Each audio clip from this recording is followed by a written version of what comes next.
naye si kyangu ku revolution y'ekigambo okuva mu mwaka gwa 1200 up to lwaleero 1800 sorry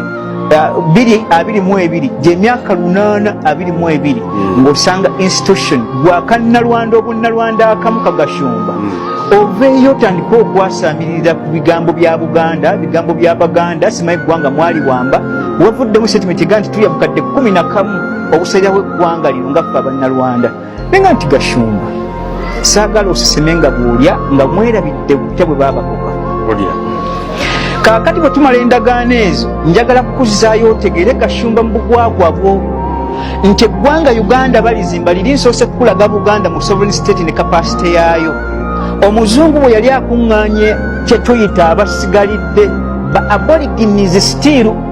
abasigalidde naye nga ba aborigines ba natives abatali mu abanywa mata abazza obuki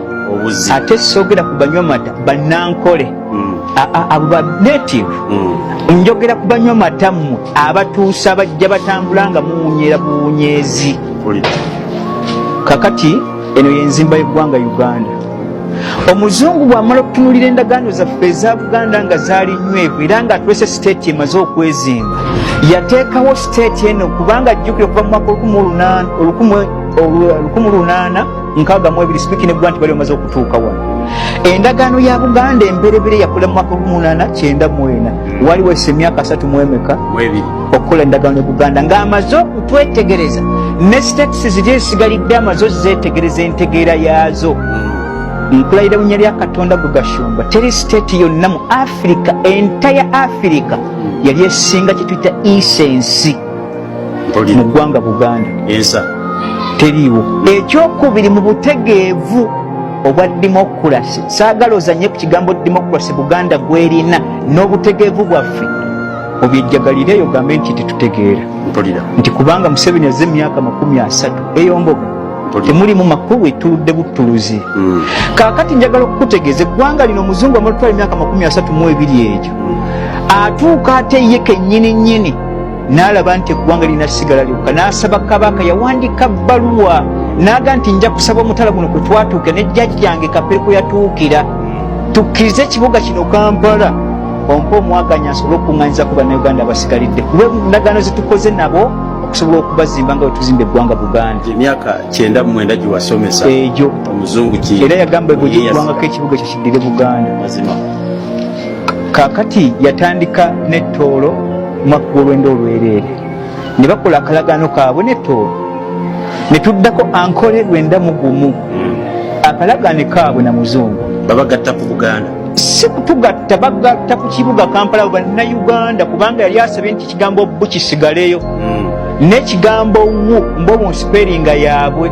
nakyo kisigalewo ku kasozi Kampala era ne ba RDCs by then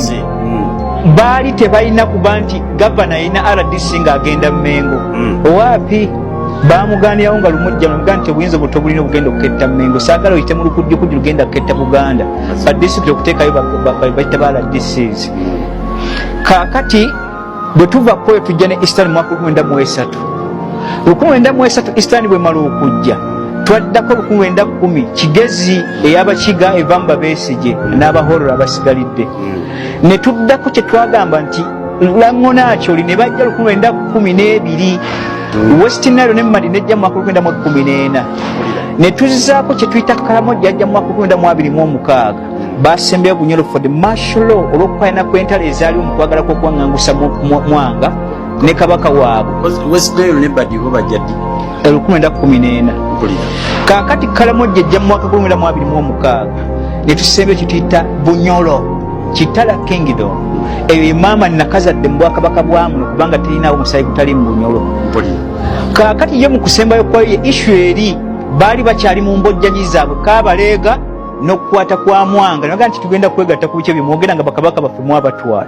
Entalo ezaaliwo wakati waabwe n'Abazungu zaate zikwata ku Buganda not entale oba ndizikwata ku ggwanga Uganda. Kaakati mu kubazimba abo bazimba ba aborigines so si Bagashumba Kiriiki ba aborigines abo bajja obulagaano bwe baakola bwali bwabwe na muzungu obutali nti bali baleta mu sovereign state gye bayita Buganda ekyo bakyawule. Kaakati Gashumba nkuddiramu waako ono otegeere ng'omwana bw'asaba class teacher oba omusomesa yenna byatategeera mu luzungu nti katuddize mu lweka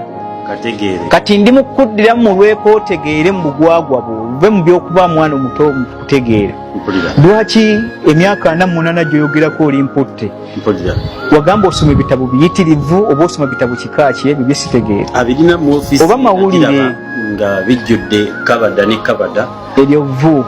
byasoma yali badde alina ku magezi singa badde asoma ebitabo era kubantu oli yagamba nti mazima ebabikisa bakabona n'abawandiisi ne babyatulyamu abaana abato kristo okujja waliwo abawandiisi n'abayivu mazima ne basokolas baliwe bali bangi naye babuuza nti kristo yalina nnyukuta ki ayali tasaana kuwandika linnya lye naye obulamuzi bwamuweebwa kaakati na bino bwebifaanagana bagashumba kiriki bwe bakabona ababaddewo abatatina magezi era batategeera novamu statement mu butegeevu bwo bwe bweweetekkako nti otegeera era ffe ng'abatuusi bw'otwagala naffe tukwagala mu statisi z'emmenye ezo temuli mu ggwanga ly'abatuusi bwe batuula mu uganda muno nakutegeeza mu kujjanga mu mantaala mwasibuka kye tuyita ethiopia